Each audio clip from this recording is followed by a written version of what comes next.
सभी छोटे बड़े श्रोताओं को सुनीता भटनागर का प्यार भरा नमस्कार।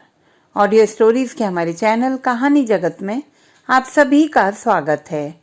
हिंदी कहानियों की श्रृंखला में आइए आज सुनते हैं बूटा सिंह जी द्वारा रचित एवं कीर्ति केसर जी द्वारा हिंदी में अनुवादित कहानी रिश्ते घाव। और सलमा छोटी और कुंवारी, वह मेरे साल सवा साल के बच्चों को उठाए रहती और मुझसे कुछ बड़ी ही लगती थी। साथ ही मेरी शक्ल सूरत और कद बिल्कुल अम्मी जान की तरह था। हाय, अम्मी को तो नजर लग गई, नहीं तो वह कहाँ अभी मरने वाली थी। सलमा ने मेरा लड़का उठाया हुआ था, यही उसका आसरा था और इसी में वह व्यस्त रहती थी। अकेली औरत को लोग लावारिस माल समझते हैं। बच्चा कुछ भी ना कर सकता हो पर माँ उसे आदमी से कम नहीं समझती। सलमा बिल्कुल हिंदू औरत लगती थी। उसने बुर्का नहीं पहना हुआ था और मैंने काले बुर्के के पल्ले को सिर पर फेंका हुआ था। इससे मेरा मुंह और नक्श और भी सुंदर लग रहे थे। सलमा की ओर कोई नहीं देखता था, पर जो भी मेरे पास से गुजर जाता वह एक बार फिर मुड़कर मेरी तरफ देखता था। मैं दुआएं मांगती, रब के आगे प्रार्थना करती कि हम दोनों सही सलामत अब्बा जान के पास पहुंच जाए। मुद्दत बीत गई थी अब्बा जान को देखे। वे कैसे होंगे? उनकी शक्ल बदल गई होगी। वे अपनी साहबजादियों को पहचानेंगे भी या नहीं? हाय मेरे अल्लाह, हमारे दिल डर से भरे हुए थे। पता नहीं किस समय क्या हो जाए। जबकि अलीगढ़, दिल्ली, लखनऊ और हैदराबाद में हमारे घर थे। चांदनी चौक में चाचा अब्बा की दुकान थी। जब भी कोई छोटी मोटी छुट्टी होती हम सब दिल्ली चले आते थे और चाचा अब्बा अपनी पर्दों वाली बग्गी भेज दिया करते थे। वे पुराने ख्यालों के जो थे। मुझे अच्छी तरह याद है, जब मैं घर से चाचा अब्बा की दुकान पर आती तो सबसे पहले बाहर टंगा बड़ा सा बोर्ड पड़ती थी, अनायतुल्लाह एंड सन्स।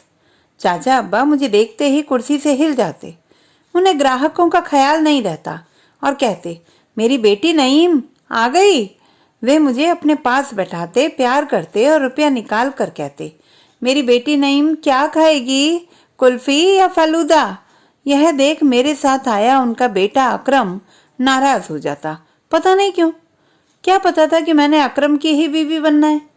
मैं सुंदर थी, चांदनी रात की तरह, और उसके मुंह पर चेचक के दाग थे। हाय अल्लाह तेरी रंजा।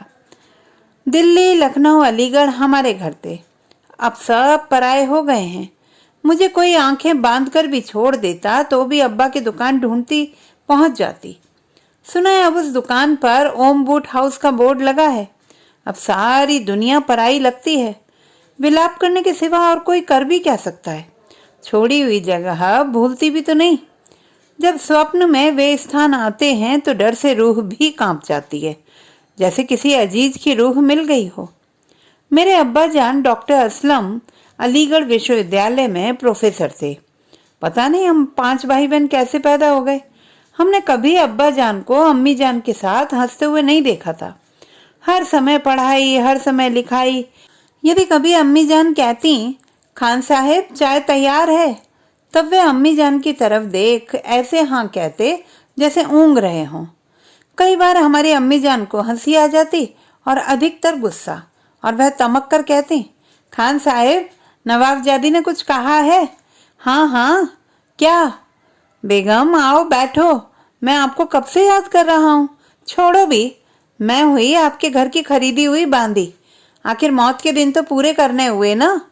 बेगम क्यों नाराज होती हो? आखिरकार क्या? मेरी जिंदगी का भी कोई मकसद है? मैं जानवर तो नहीं हूँ। नवाब साहब ने मुझे कहाँ बांध दिया। फरमाया करते थे, मयरो तेरा शौहर आलम आदमी है। बाप दादा से अलीगढ़ यूनिवर्सिटी में प्रोफेसर और प्रिंसिपल रहे हैं। बड़ा खानदानी घर है। पर नवाबजादी को उन्होंने कसाई घर में भेज दिया। नवाबों की शहजादी मदरसों के घर आ गई। मेरी अम्मी अब्बा जान के पास खड़ी बातें करती और रोती जाती। वे उसकी 100 खुशामदें करते तो नवाबजादी मुस्कुराकर लाड से कहती, हुजूर को इस तरह तो नहीं करना चाहिए। हाँ हाँ, तुम ठीक कहती हो। जिस दिन अब्बा जान को फुर्सत नहीं मिलती और वे अम्मी जान के साथ ठीक से बात नहीं करते, उस दिन तो नवाबजादी का पारा चढ़ जाता। कौन था फिर उनके सामने खड़े होने वाला? नवाबजादी साहिबा ने तिल्ले वाला हैदराबादी कुर्ता पहना होता और गरारा पहना हुआ होता। कसे हुए कुर्ते से उसका शरीर फूट फूट पड़ता, आंखों से खून उतर आता, मुंह एकदम लाल हो जाता और वह पुकारते हुए कहती, और शिब्बो, अरे शिबन, कहाँ मर गई? अल्लाह रखा, ओ अल्लाह रखा। हरामजादे पता नहीं किधर चले जाते हैं, सुअरों को मार मार कर अधमरा कर दूंगी। वह हाथों में चाबुक उठा लेती और हवेली के लॉन में नवाबजादी ऐसे घूमती जैसे पिंजरे में बंद भूखा शेर घूमता है। डरता हुआ कोई सामने ना आता। आखिर वह भी नवाबजादी थी, नवाब बदरुद्दीन खान की इकलौती बेटी। हंटर मार कर नौकरों की चमड़ी उधेड़ देती। हुक्म उदूली की सजा इतनी ही नहीं, मौत भी हो सकती है। सभी नौकर एक कोने में लग जाते, कोई भी सामने आने की हिम्मत न करता। सभी अल्लाह रखा की खुशामद करते, जो खुद को अल्लाह रखा कहलवा कर खुश होता था। नवाब साहिब ने साहिबजादी के साथ अल्लाह रखा को दहेज में दिया था। ओ अल्लाह रखा के बच्चे, कहाँ मर गया है, सुअर के बच्चे? हाय अल्लाह, नवाबजादी साहिबा इस तरह से क्यों कहती हो? मैं सदके जाऊं, मैं मर जाऊं, खुदा कसम सारा बाजार रंडा हो जाएगा। सभी कहते हैं अल्लाह रखी मेरे साथ निकाह कर ले। कसम अपनी जान की, वह अपने सिर पर हाथ रखकर कहता, मुझे अलीगढ़ का एक आदमी भी पसंद नहीं है। कहाँ लखनऊ के नवाब और कहाँ ये गसियारे। खुदा कसम नवाबजादी साहिबा हुजूर की खैर हो, मुझे अल्लाह रखा मत कहा करो। मैं तो अल्लाह रखी हूँ, हुजूर की बांदी। उठाओ अपना चाबुक और उधेड़ दो चमड़ी, मुझे लखनऊ छोड़ आओ। नवाब साहिब खुद किसी अच्छे साहिबजादे के साथ मेरा निकाह कर देंगे। हाय अल्लाह, मरूं तो नवाबों के शहर, यहाँ मेरी कब्र पर कोई आशिक आकर फूल तो चढ़ाए। अल्लाह रखी अम्मी जान की बलाएं लेती, आंखों से आंसू बहते तो नवाबजादी का हाथ ढीला पड़ जाता। यह देखकर फिर अल्लाह रखी कहती, हाय अल्लाह, 2 मिनट नईम बेटी के साथ क्या खेलने लगी कि मेरी आफत आ गई। हुजूर बताओ क्या हुक्म है? नवाबजादी साहिबा, आपके बिना मेरा यहाँ है ही कौन? नवाबजादी की बच्ची, हरामजादी। हाँ हाँ, नवाबजादी की बच्ची। अल्लाह रखे सिर हिलाकर आंखों में आंसू लाकर कहती और अम्मी जान के पैर पकड़ लेती, उन पर अपना सिर रख देती, अपनी चुनरी से अम्मी जान के पैर झाड़ती। नवाबजादी को चुप खड़ा देख डरते डरते शिब्बो और बाकी के नौकर भी आ जाते और हाथ जोड़कर माफी मांगते। अल्लाह रखी का ड्रामा घर में फिर चहल पहल ले आता। मैं बता रही थी कि मेरी अम्मी 5 बच्चों की माँ होते हुए भी बहुत सुंदर थी। अब्बा हुजूर की जरा सी नाराजगी घर में कयामत ले आती थी। अम्मी जान को याद कोई बेगम साहिबा कह देता तो वह गले पड़ जाती थी। अम्मी जान को अपने मायके पर बड़ा अभिमान था। वह नवाब बदरुद्दीन खान की साहिबजादी और नवाबजादी थी। नवाब बदरुद्दीन खान की क्या बातें थी, उन्हें दोनों बेटों से ज्यादा बेटियां प्यारी थी। जब हमने लखनऊ जाना होता तो अम्मी जान 3-3 हफ्ते पहले से तैयारी करती। उधर नवाब साहब नौकरों को आदेश देते, याद रखो नवाबजादी तशरीफ ला रही हैं, उसकी खातिर में कमी नहीं आनी चाहिए। कल्लन जी हुजूर। काले सांसी को मेरी तरफ से हुक्म देना, नवाब हुजूर ने याद फरमाया है।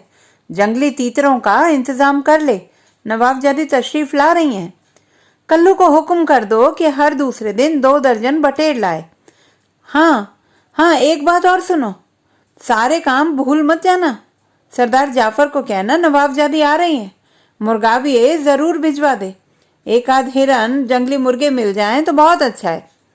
नवाब साहब को 50 रुपए वजीफा मिलता था, पर उनके शुगल बहुत से थे। लाखों की जमीन इन शुगलों में ही जा रही थी। दीवान खाने के बाहर लॉन में लंबे बेंच पर हर समय 2 आदमी बैठे ही रहते। कल्लन खान, नवाब हुजूर को हमारा सलाम देना, कहना फज्जू पहलवान खिदमत में हाजिर हुआ है। काम बहुत जरूरी है। मेरा पट्टा तैयार है, वह हसन खान के बटेर के साथ लड़ेगा। खुदा कसम कल्लन, बटेर क्या है, शहजादा है, शहजादा। उसका एक पंजा भी कोई नहीं सहार सकता, बहुत खूंखार है। दाने की जगह किशमिश और सोने के बर्फ खिलाए हैं उसे, बादाम और आंवले का मुरब्बा। दिल देख जवान का। पहलवान, आजकल नवाब हुजूर को फुर्सत नहीं है, नवाबजादी साहिबा तशरीफ लाने वाली हैं। दोस्त, हमारा सलाम तो दो नवाब साहिब को। इन रुस्तमों की लड़ाई देखने के लिए अब लखनऊ में रह भी कितने आदमी गए। मुझे अब भी याद है, लखनऊ पहुंचने से 1 हफ्ता बाद फज्जू पहलवान के बटेर की लड़ाई हुई। मैं उस समय बहुत छोटी थी, पर अब तक मुझे सारी बातें याद हैं। दीवाने आम के बाहर लॉन में इसी काम के लिए एक तख्तपोश पड़ा हुआ है। उसके साथ उतने ही ऊंचे दीवान पर काली पड़ा था। मसनद लगाकर नाना अब्बा आकर बैठ गए थे। हुक्के की गोल नली उनके हाथ में थी और हुक्का दीवान से कुछ हटकर एक तिपाई पर सजाकर रखा गया था। मैं नाना अब्बा हुजूर के कालीन पर बैठी थी। एक तो और नाना अब्बा की उम्र के नवाब बैठे पुरानी बातें कर रहे थे। सामने मेज पर सफेद चादर बिछी थी जिस पर लड़ाई होनी थी और उसके चारों तरफ दोनों पार्टियों के लोग बैठे हुक्म की प्रतीक्षा कर रहे थे। हुजूर, हुक्म हो तो दंगल शुरू हो, फज्जू पहलवान ने उठकर फर्शी सलाम करते हुए कहा। हुक्म है, कोई आदमी शोर शराबा ना करे, नाना अब्बा ने हुक्के की नली उंगलियों में थामते हुए कहा। बिछी हुई चादर पर थोड़े से दाने बिखेरे गए और दोनों धड़ों के बीच एक और चादर तान दी गई। कोई आदमी हल्ला गुल्ला नहीं करे, नहीं तो दंगल बंद करा दिया जाएगा और लोगों को बाहर निकाल दिया जाएगा। कल्लन, बीच की चादर ध्यान से खींचना, कोई पट्ठा डर नहीं जाए, हमसे बेइंसाफी नहीं हो सकती। जी सरकार। चादर खींचने से पहले बटेरों को छोड़ा गया। उन्होंने एक आधा दाना चुगने के बाद पंख फड़फड़ाए और चादर खींच ली गई। मैं क्या बताऊं नाना अब्बा के शगल, वे मुंसफ आदमी थे। भेड़ों की लड़ाई के, मुर्गों की लड़ाई के 12 सिंगे भी लड़ाए जाते थे।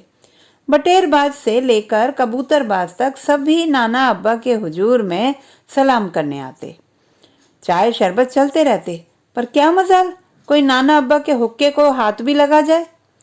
इन कामों में नाना अब्बा ने लाखों की जायदाद गंवा दी थी, पर दरवाजे से मेहमान भूखा नहीं जाने देते थे।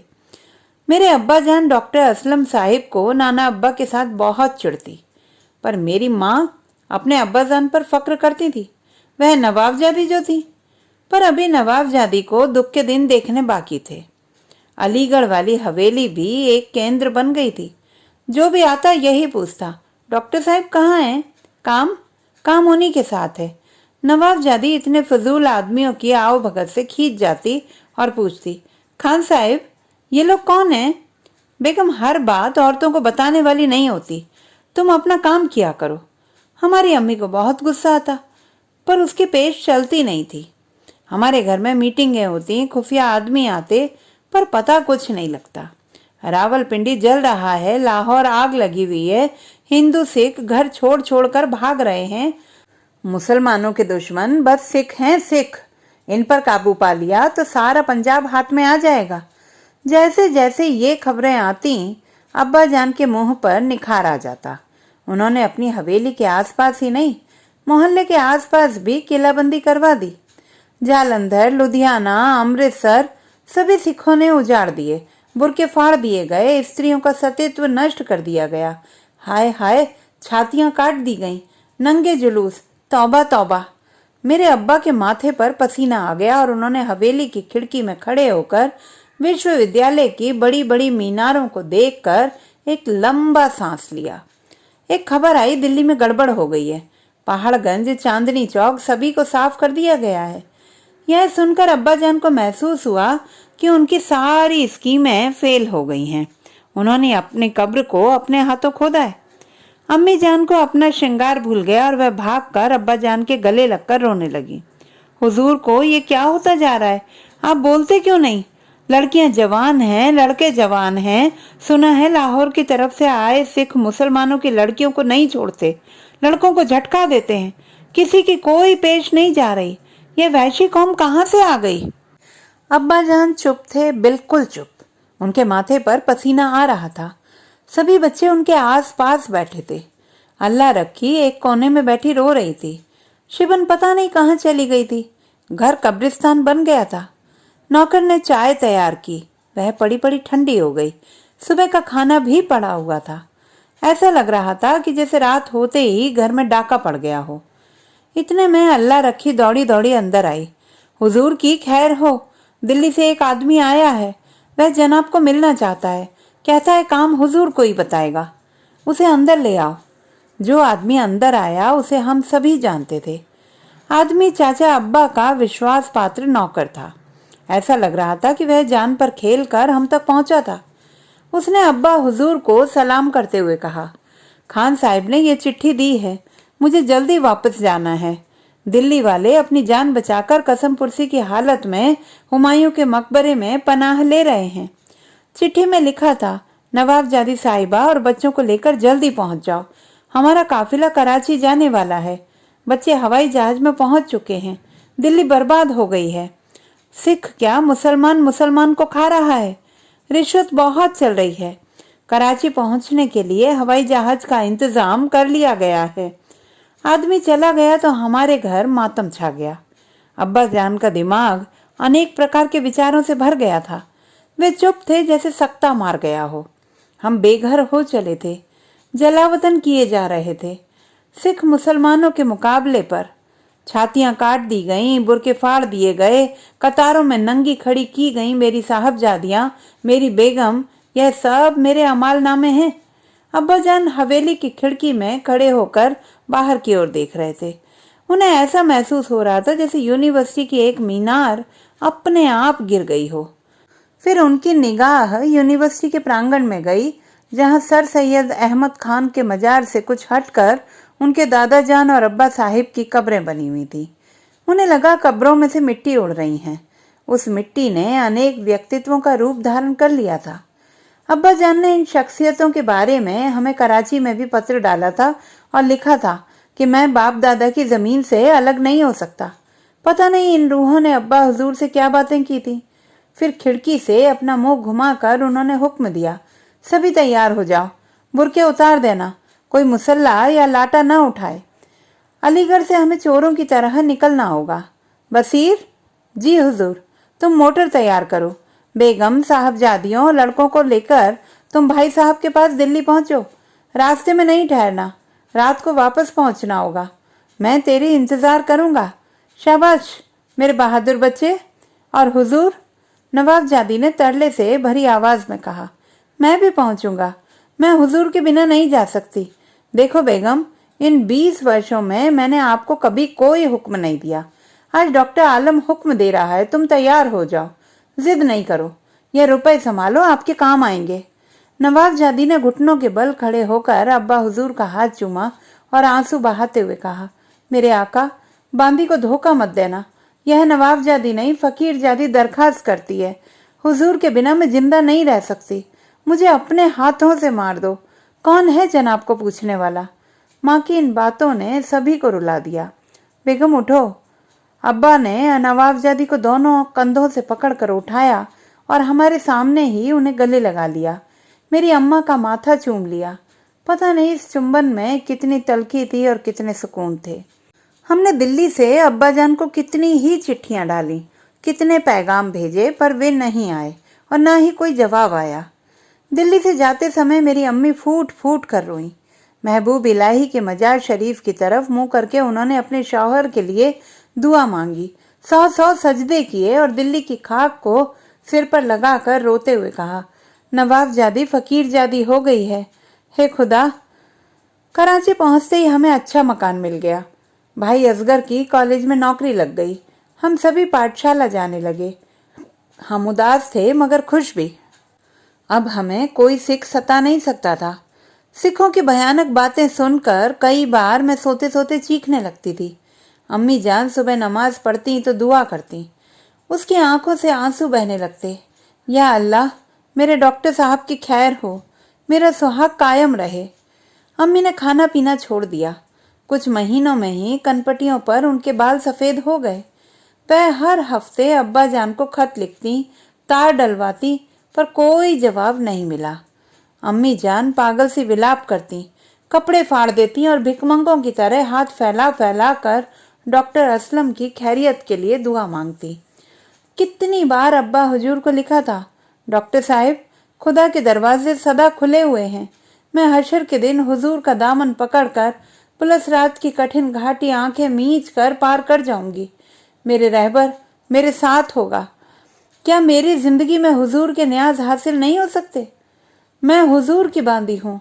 मेरे दफनाए जाने से पहले एक बार मेरे महबूब मुझे देख जाते और अपने हाथ से मेरी कब्र पर पत्थर लगवा जाते। नवाबजादी महरुल निसा, जो डॉक्टर असलम आराम फरमा रही है, नहीं तो कयामत के दिन पूछूंगी मेरा क्या दोष था, मुझे इतनी बड़ी सजा क्यों दी। हमसे माँ का दुख देखा नहीं जाता था। मामा साहिब आते, वे डॉक्टर थे, अपनी बहन को तसल्ली देते। उनका एक भाई अभी तक हैदराबाद में था। नाना अब्बा लखनऊ से नहीं निकल सकते थे और कुछ वर्ष पहले वहीं वफात पा गए थे। उनके पास अपना कोई अजीज नहीं था। आदमी को मिट्टी से कितनी मोहब्बत होती है, वह मर सकता है पर उसका मिट्टी से प्यार नहीं टूट सकता। नाना जान ने वह सर जमीन नहीं छोड़ी पर मौत कबूल कर ली। नाना जान ने एक बार हमारी माँ अर्थात नवाबजादी को लिखा था, महरो, जब कभी लखनऊ आओ मेरे मज़ार पर अपने हाथ से अगरबत्ती जलाना। मैं अकेला रह गया हूँ, मेरे साथ सिर्फ कल्लन है। कभी कभी अमीनाबाद के चौक में जाकर खड़ा हो जाता हूँ, अपना कोई भी नजर नहीं आता। महिरो, तुम्हारी मोहब्बत मेरे दिल में बसी हुई है, पर जब मेरी सांस से लखनऊ की मिट्टी की महक आती है मेरी आंखें मुंद जाती हैं। मेरी जमीन सरकार ने संभाल ली है, मेरे लिए हवेली का सामान काफी है, कोई शुगल नहीं, आखिरी दिन की इंतजार है। मैं जफर की तरह रोना नहीं चाहता। 2 गज जमीन भी ना मिली कुएं यार में। मौत के बाद भी मुझे कोई इस जमीन से अलग नहीं कर सकता। तुझे मिलने की एक तड़प बाकी है। अब्बाजान बिल्कुल चुप हो गए थे, पर माँ को नाना अब्बा के खतों से मालूम चल गया था कि डॉक्टर असलम क्यों नहीं आ रहे। मुसलमान मूर्ति पूजक नहीं होता, मेरी अम्मी मूर्ति पूजक हो गई। यह उसकी मोहब्बत की वहशत का नतीजा था। पता नहीं किसने अलीगढ़ विश्वविद्यालय की पत्रिका उन्हें दी जिसमें डॉक्टर अब्बा की तस्वीर थी। वे रंगीन गाउन और चौड़ी टोपी पहने हुए कन्वोकेशन के जुलूस में जा रहे थे। नीचे लिखा था doctor M Aslam, vice chancellor. अब्बाजान की ठोड़ी पर की छोटी सी दाढ़ी बिल्कुल सफेद हो चुकी थी। जब अम्मी ने तस्वीर देखी तो फूट फूट कर रोने लगी। उसको दंदल पड़ गई। मामा जान आए हुए थे। नवाबजादी की हालत देखकर उनकी आंखों में भी आंसू आ गए। डॉक्टर भाई साहब और प्रोफेसर भाई साहब तथा हम तीनों बहनें पास थे। डॉक्टर भाई साहब माँ को होश में लाने की कोशिश कर रहे थे और साथ ही खुद भी रोते जा रहे थे। या अल्लाह फजल करो। अम्मी जान ने अब्बा जान की तस्वीर को शीशे में जड़वा कर मेज पर रख लिया। मेज मरगब की तरफ थी। अम्मी जान नमाज पढ़ जब सिजदा करती तो डॉक्टर अब्बा की तस्वीर सामने होती। ऐसा लगता कि जैसे वे अपने देवता को सिजदा कर रही हों। अम्मा कई कई घंटे मुसल्ले से ना उठती। वह अपने महबूब से बातें करती रहती। कई बार हम चुपचाप उसके पीछे खड़े हो जाते, पर उसको इस बात की भी कोई खबर ना होती। घर में सब कुछ था। मेरा विवाह चाचा अब्बा के घर हो चुका था। सलमा एमए कर चुकी थी और अब्बा जान की यादें धुंधली पड़ती जा रही थी, पर अम्मा का घाव वैसे ही रिस रहा था। उसमें अब प्राण नजर नहीं आ रहे थे। वह तरले करती कि अलीगढ़ जाए, वह मिन्नतें करती कि लखनऊ जाकर देखे, हैदराबाद जाकर बड़े भाई साहब को मिले, पर मेरे दोनों भाई साहब उन्हें जाने नहीं देते थे। उन्हें हिंदुस्तान से चिढ़ थी और खास कर सिखों से। अलीगढ़ में फिर फसाद हो गए हैं। यह सिख कितनी घटिया कौम है, औरतों का भी लिहाज नहीं करते। अम्मी जान आप बहुत कमजोर हो गई हैं। मेरी अम्मी अलीगढ़ की मिट्टी के लिए तरसती हुई चल बसी। एक दिन अम्मी ने मुझे अपने घर बुलाकर कहा था, नहीं बेटी, तुम अब समझदार हो गई हो और बहादुर भी। मेरा आखिरी समय आ गया है। एक बार अलीगढ़ जाना और डॉक्टर साहब को मेरा सलाम देना और कहना कि हुजूर मेरी अम्मी को माफ़ कर देना, वह बड़ी गुनाहगार थी। मेरे लिए दुआ करें और महशर वाले दिन मेरा हाथ पकड़ लें। अम्मी चल बसी, पर अब्बा जान की तरफ से कोई खत नहीं आया। हम दोनों बहनें हिंदुस्तान जाने के लिए तैयार हो गई थी। माँ की बातें हमारे कानों में गूंज रही थी, फिर कौन रोक सकता था। मैं पहले ही बता चुकी हूँ कि मैं बड़ी थी पर सलमा से छोटी लगती थी। वह विवाहिता और मैं कुंवारी लगती। साथ में उसने मेरा बच्चा जो उठाया हुआ था, वह बिना बुरके की और मैं बुरके वाली। हमने सीमा पार की। हमारा रंग पीला पड़ गया। मोटे मोटे सिख, बड़ी बड़ी पगड़ियाँ और बिखरी हुई दाढ़ी वाले जिन्न। अल्लाह तेरा फजल। हम दिल्ली पहुंची। हमारी सांस में सांस आई। दिल्ली स्टेशन उसी तरह था जैसे आज से 24 साल पहले था। कुछ मुसलमानों की शक्लें नजर आईं तो हमारी सांस में सांस आई। मैंने लंबी सांस लेते हुए सलमा की तरफ मुंह करते हुए कहा, अभी तक वो गलियां हसीनो जवां हैं जहां हमने अपनी जवानी लुटा दी। सलमा यह सुनकर मुस्कुरा पड़ी। उसकी मुस्कुराहट में जहर घुला हुआ था। उसने कहा, हम तो ऐसे नहीं।